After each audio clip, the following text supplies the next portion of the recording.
Hey there, YouTubers. What's happening today? Fran Walker here with Fran and Nan. We woke up today and looked outside and says, wow, man, what a great day to be living in Florida. Hell, a great day to be alive when you get to my age.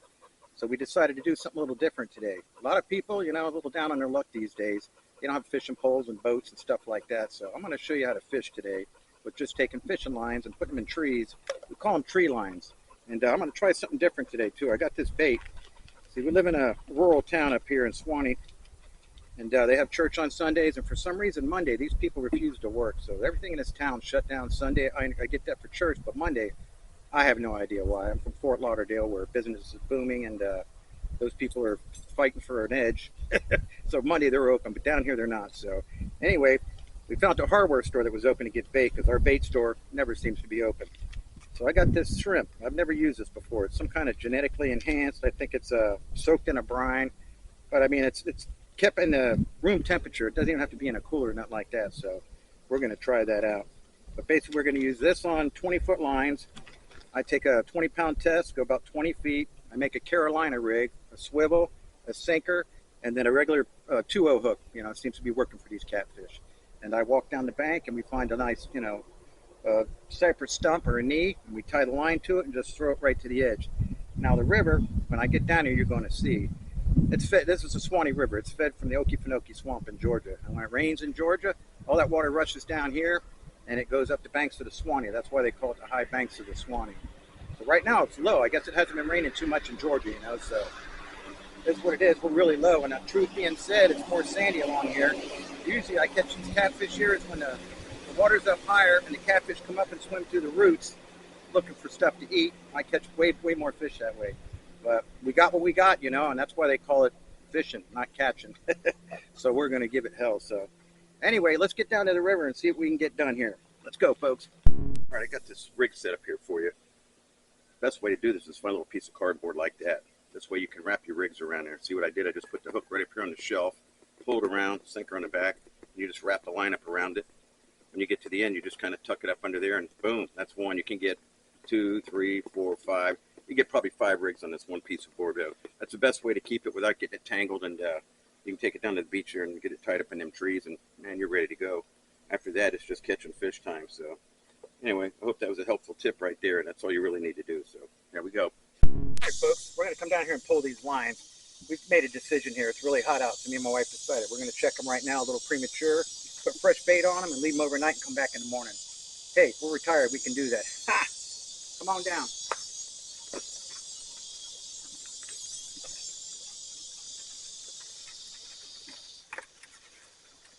Now, that's something I hate to see. These people come over here and they leave their trash along the bank. I don't know what motivates people, but it really makes me sick to my stomach. I hate seeing that.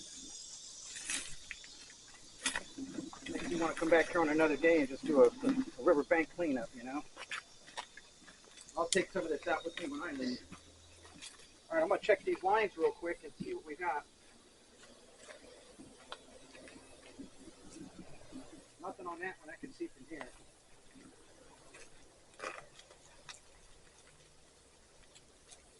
Get down in the roots here. All right, snakes and gators, spread out. Tough walking when you break your neck, your back, and your ribs. I got 22 broken bones and 1 fall one time, so that's why I kind of walk a little slow. But the doctor told me I'd never walk again. I said, yeah, we'll see about that. Here I am.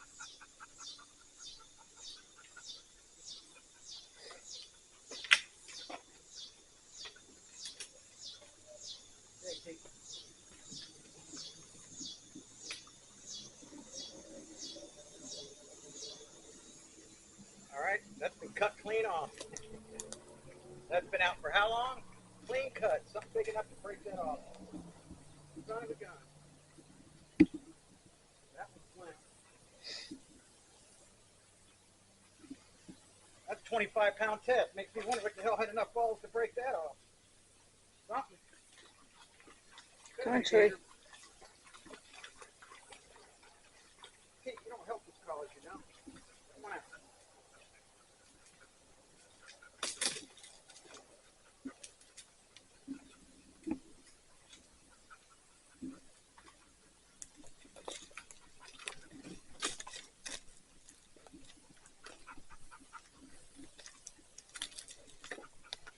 There's the infamous Chewbacca, Tatanka,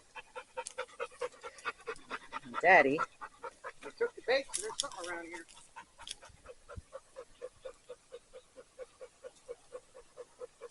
That's why I say the cut fish works better, because it's harder to get off the hook. Even this modified shrimp comes off pretty easy, I guess. But if you have time to go out and catch bait, this is what we got. Let's turn the volume on, baby, right? They all hear Tatanka cheering for you. All right. Look out for the orange tags, right? The little baby boy, Chewbacca. Orange tags right about there. And that tree to the right of that big tree, the little stump.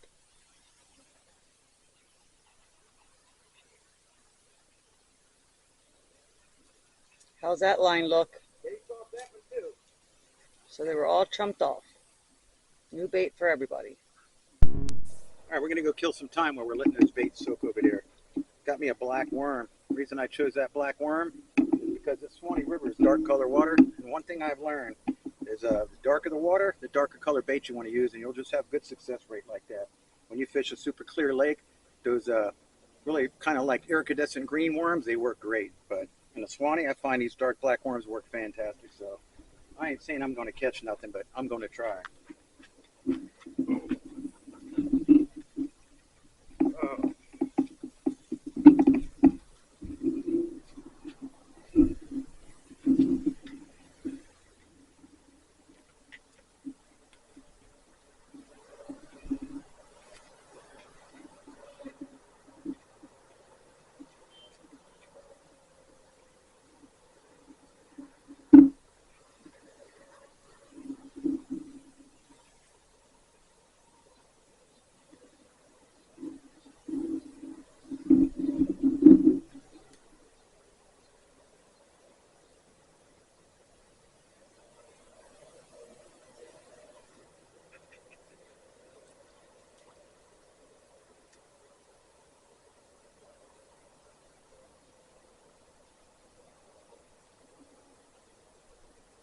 They've got some decent flow in this river. And that water comes rushing down from all the way up there in the Okefenokee Swamp. It runs out the Suwannee River. From this point, it's 58 miles to the pretty much Steam Hatchet where it dumps in at over there. And that's where all this water goes. So all that rainwater comes rushing in here and rushes out into the Gulf, and it, helps fish breathe, does all kinds of good stuff. It's part of the cycle.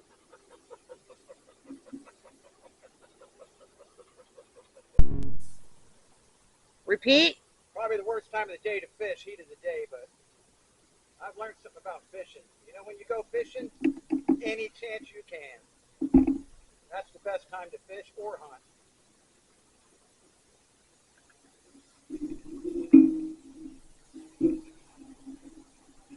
I've caught extremely large fish on cloudy days, hot days, early days, late days. You just got to have your line in the water. That's number one. Chewbacca agrees with you.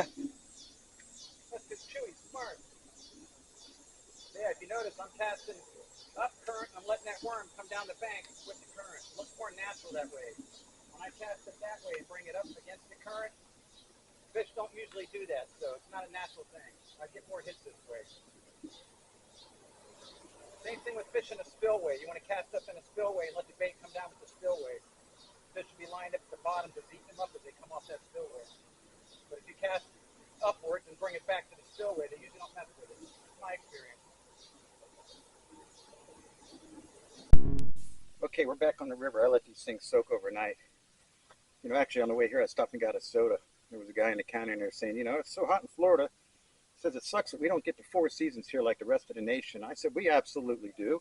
You got a hunting season, lobster season, fishing season, turkey season. They're all covered. But anyway, some people drink coffee. I drink Mountain Dew, so I had to get my Mountain Dew before we got over here. But right off the bat, I see this. Apparently 25 is not strong enough because something snapped that clean. The first line I brought over here, which is over on our next cypress knee over there, it snapped clean too. So Is what I'm thinking is big soft shell turtles got up in here, and these lines are short, so I think they got some footing and was able to break this line because 25, tough to break 25-pound tests. I've done a lot of fishing in my time. I actually learned this technique from my Uncle Beep. He was my backcountry mentor when I was growing up. I was 18 years old and he was retired, and he was always going and looking for somebody to go with. So, hell, I was game. So we used to go to the 10,000 Islands over there in Chokoloskee, and we would put in at 10,000 Islands right there, Chokoloskee Island.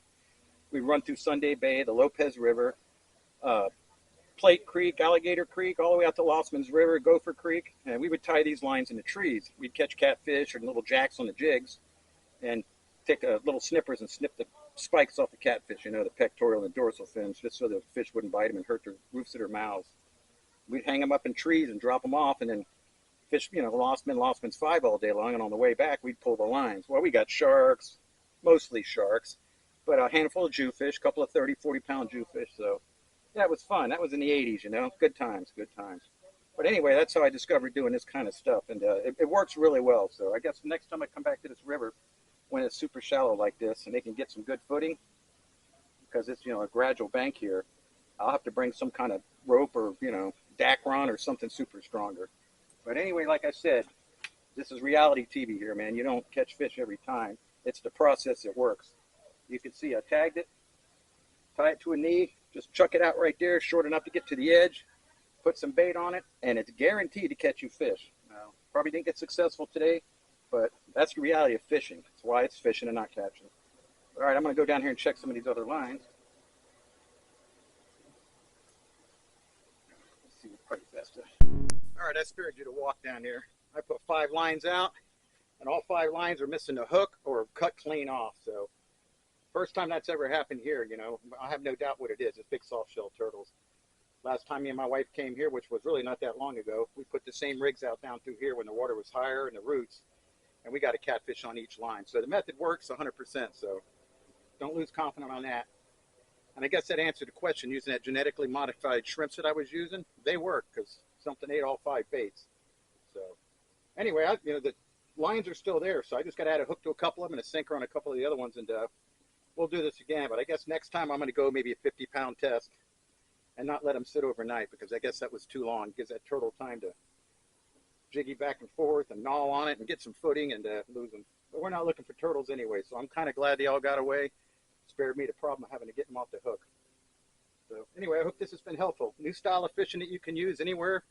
As long as there's a riverbank and trees, you can tie a line. And I'll be honest with you, walking down here, I found rolls of line, which I hate to see, but you can pretty much see that anywhere you go fishing along the bank. So you don't even really have to buy gear to do this. I mean, you can find fishing line, probably find a hook in the parking lot.